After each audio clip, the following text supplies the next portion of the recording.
Masa remaja atau yang sering disebut juga dengan pubertas merupakan peralihan dari masa anak-anak ke masa dewasa. Masa ini dibagi menjadi dua, yaitu remaja awal dan remaja akhir. Remaja awal biasanya terjadi sekitar usia 13-16 tahun, sedangkan remaja akhir terjadi pada usia 17-18 tahun. Masa remaja disebut juga periode peralihan, di mana mereka harus meninggalkan segala sesuatu yang bersifat kekanak-kanakan serta mempelajari perilaku dan sikap baru, yaitu menjadi dewasa. Mereka bukan lagi seorang anak dan juga bukan orang dewasa. Sifatnya sebagian sudah tidak menunjukkan kekanak-kanakan, tetapi juga belum menunjukkan sifat sebagai orang dewasa. Remaja juga lekat dengan usia yang bermasalah.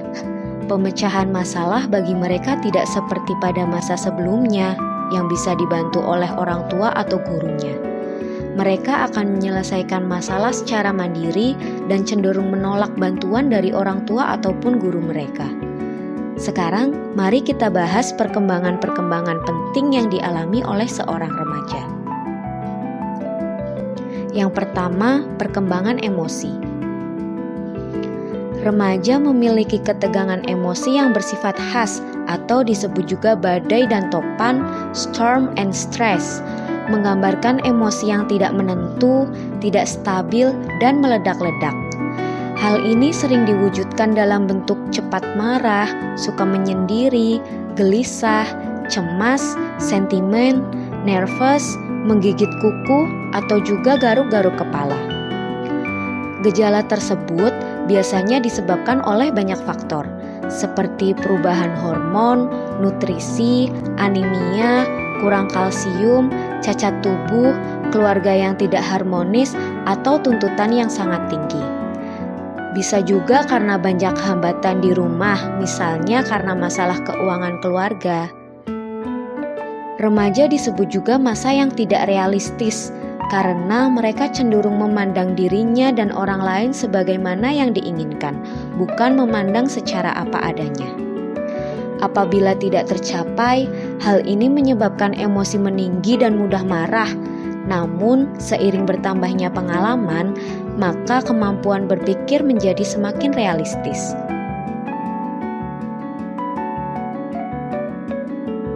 Yang kedua, perkembangan sosial. Remaja disebut juga periode mencari identitas. Mereka berusaha menunjukkan siapa diri mereka dan peranannya dalam kehidupan bermasyarakat.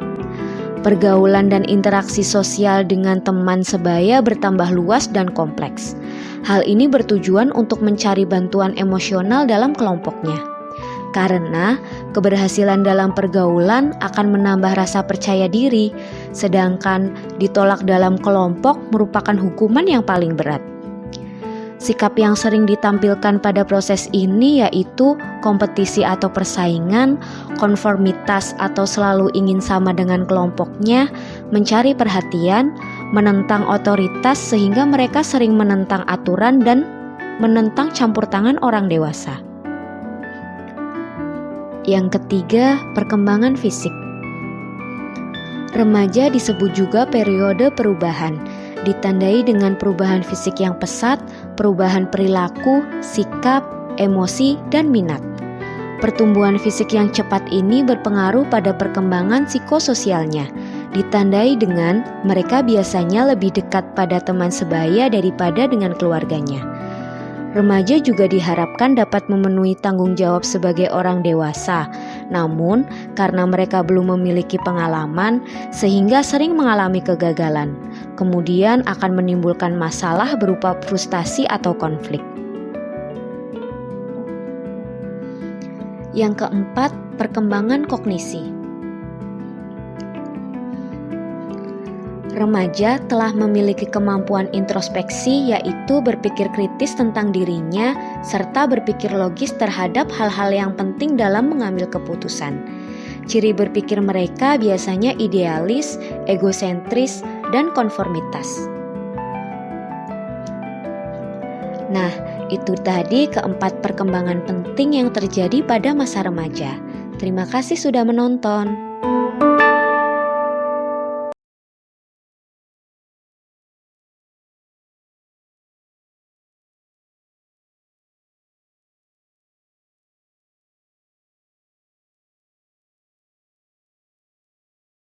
COVID-19, banyak orang tua dan anak yang mengeluhkan sistem belajar di rumah. Tidak jarang, stres dan konflik kerap melanda orang tua dan juga anak. Lantas, apa yang orang tua dapat lakukan untuk menghindari dampak negatif belajar dari rumah? Berikut ulasannya untuk Anda.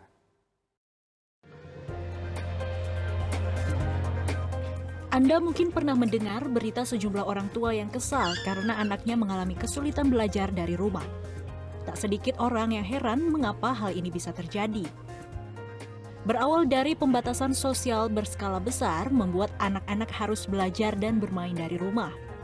Orang tua pun dihadapkan dengan berbagai tantangan saat peran untuk mengendalikan arah pendidikan anak kembali secara tiba-tiba. Karena gue sambil kerja ya di rumah, dan justru kerja di rumah tuh load kerjaannya lebih banyak daripada di kantor. Nah itu tuh bagi waktu buat dampingin anak belajar tuh jadi kendala. Harus terus sabar deh kayaknya tiap hari, soalnya pasti bikin pusing malah. Itu juga sama buat bagi waktu, karena kadang gue masih tetap harus pergi ke kampus, sedangkan dia nggak ada yang bimbing di rumah kalau dia harus Zoom sekolah, itu aja. Jadi kan harus kita yang ngajarin nih. Nah kadang tuh anak tuh kalau orang tua yang ngajarin tuh lebih susah. Masa lebih susah hafalnya dibanding kalau guru yang ngajarin. Jenuh karena terlalu lama di rumah, jarang bermain bersama teman, dan bahkan koneksi internet yang tersendat menjadi permasalahan yang juga kerap dikeluhkan orang tua selama masa sekolah di rumah. Hal yang sama bahkan dirasakan oleh Susan. Guru les privat yang juga ibu 3 anak ini mengaku harus lebih aktif, kreatif, dan bersabar agar hubungan dengan anak-anaknya tetap terjalin baik. Tantangannya semakin besar ya, karena semakin seringnya bertemu kan semakin timbul konflik ya. Jadi buat saya paling penting ibu harus tetap waras ya. Jadi batasi berbicara yang tidak penting. Itu salah satu cara menjaga mood anak-anak, menjaga mood saya juga gitu. Jadi ya biasanya anak-anak setelah sekolah mereka pasti kan harus melakukan aktivitas fisik yang lain gitu ya. Tapi karena terbatas hanya di rumah gitu ya. Paling saya ajak main dulu sebelum mulai belajar lagi, saya ajak main. Misalnya main bola di luar atau lari-lari atau jogging gitu ya. Main supaya nggak bosen gitu. Biasanya kalau habis ikut aktivitas fisik itu mereka segar kembali. Terus mereka mau kerjain PR-nya lagi, udah mau belajar lagi gitu. Selain itu, menurut sejumlah orang tua, salah satu faktor yang dinilai turut meningkatkan stres orang tua di rumah adalah kesulitan membimbing anak secara akademis. Google Meet terus, anak jadi bosan juga gitu kan. Jadi ada tugas-tugas yang diberikan. Nah, kalau kita lihat sebaiknya memang guru tidak hanya memberikan tugas saja, tapi memang ada arahan, bimbingan, atau mungkin ada diskusi dulu dengan guru bersama anak, sehingga orang tua ketika mendampingi juga lebih mudah gitu. Jadi jangan diserahkan semuanya kepada orang tua. Oh ini pembelajaran ini gitu ya, terus orang tua harus belajar lagi gitu kan. Nah ini yang memang mungkin agak berat bagi orang tua.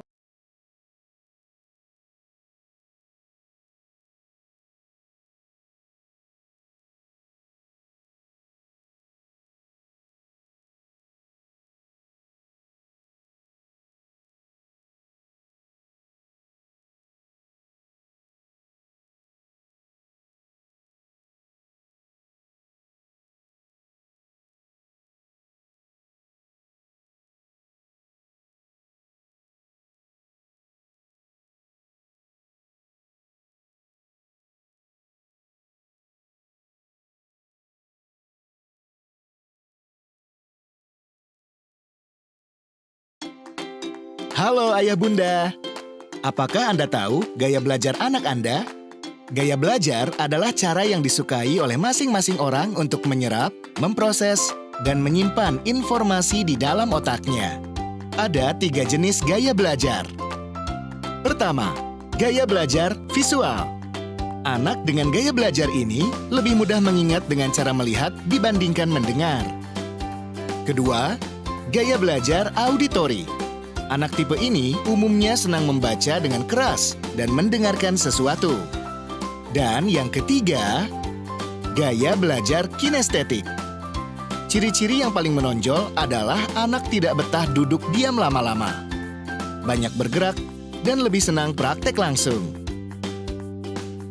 Dengan mengetahui gaya belajar anak, dalam mengembangkan kecerdasan majemuk anak, bantuan kita sebaiknya disesuaikan dengan gaya belajar mereka. Kecerdasan musikal lebih mudah dikembangkan pada anak yang suka dengan gaya belajar auditori. Tips bagi orang tua untuk tahu gaya belajar anak, amati bagaimana cara anak mengekspresikan diri, amati hobi anak dan caranya bermain. Cara bermain, hobi dan ekspresi diri biasanya sama dengan gaya anak belajar. Semua potensi kecerdasan majemuk pada anak dapat Anda maksimalkan melalui gaya belajar yang tepat. Karena semua anak itu cerdas, semua anak itu istimewa.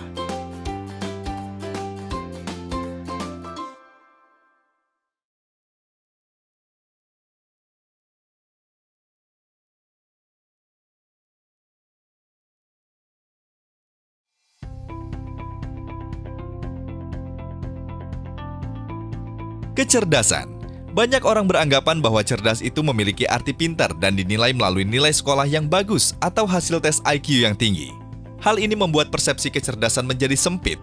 Padahal nilai bagus dan IQ yang tinggi tidak menjadi tolak ukur bagi kesuksesan anak di masa depan. Potensi kecerdasan tidak hanya dilihat dari seberapa mampu anak mengerjakan soal-soal di sekolah atau seberapa paham anak dengan matematika. Karena itu hanya salah satu dari beberapa potensi. Sedangkan kecerdasan sendiri terdiri dari 9 jenis kecerdasan atau yang disebut juga dengan kecerdasan majemuk. Kecerdasan majemuk meliputi kecerdasan linguistik. Merupakan kecerdasan dalam mengolah kata secara efektif, baik lisan maupun tertulis. Bagi yang memiliki kecerdasan ini memiliki kepekaan terhadap bunyi atau bahasa. Kecerdasan ini merupakan kecerdasan yang umumnya dimiliki penulis, penyair, pengacara, penerjemah, dan pembawa acara. Untuk mengasah kecerdasan ini dapat dilakukan melalui kegiatan membaca, membuat tulisan, melatih kemampuan untuk berdiskusi, bercerita atau berpidato, dan berdebat. Kecerdasan logika, matematika. Kecerdasan ini berhubungan dengan masalah matematis, mengelola angka dan menggunakan logika atau akal sehat dengan baik, serta kemampuan untuk mengantisipasi. Orang yang memiliki kemampuan ini juga memiliki keteraturan, berkonsep, dan pola numerik serta pandangan hidup yang selalu rasional. Profesi ilmuwan, akuntan, dan ahli statistik adalah profesi yang umumnya digeluti oleh orang-orang yang memiliki kecerdasan logika matematik ini. Aktivitas yang merangsang kecerdasan ini seperti melakukan permainan logika matematika dan mengasah kemampuan dalam berpikir sebab akibat. Kecerdasan visual spasial. Kecerdasan ini mencakup kemampuan untuk berpikir dalam gambar, serta kemampuan untuk menciptakan berbagai macam aspek dunia visual spasial. Orang yang memiliki kecerdasan ini mempunyai kepekaan yang tajam terhadap detail visual spasial dan kemampuan menggambar sesuatu dengan hidup seperti melukis, membuat sketsa secara jelas, dan mampu membaca peta. Pelukis, pilot, desainer, dan pematung merupakan ciri orang yang memiliki kecerdasan ini. Memperkenalkan karya seni terkenal, mengajak untuk membuat karya sendiri merupakan hal yang dapat mengasah kemampuan dalam kecerdasan ini. Kecerdasan musikal. Kecerdasan ini mencakup kemampuan untuk menangani berbagai bentuk musik dengan cara membedakan, mengubah, mengekspresi, menghargai, dan menciptakan irama serta melodi yang indah. Banyak di antara kita yang memiliki kecerdasan musik ini. Dalam kehidupan sehari-hari, kecerdasan musikal dimiliki antara lain oleh komposer, pencipta lagu, penyanyi, dan kritikus musik. Untuk memaksimalkan kecerdasan ini dapat melalui kegiatan yang mengasah kemampuan seni musik, baik menyanyi ataupun memainkan alat musik, dan mengajak berpartisipasi dalam kegiatan. Kecerdasan kinestetik. Kecerdasan ini mencakup bakat atau kemampuan menggunakan seluruh tubuh untuk mengekspresi ide dan perasaan. Kecerdasan ini adalah kemampuan yang tinggi untuk mengandalkan gerak tubuh seperti atlet, penari, pelaku pantomim, dan aktor.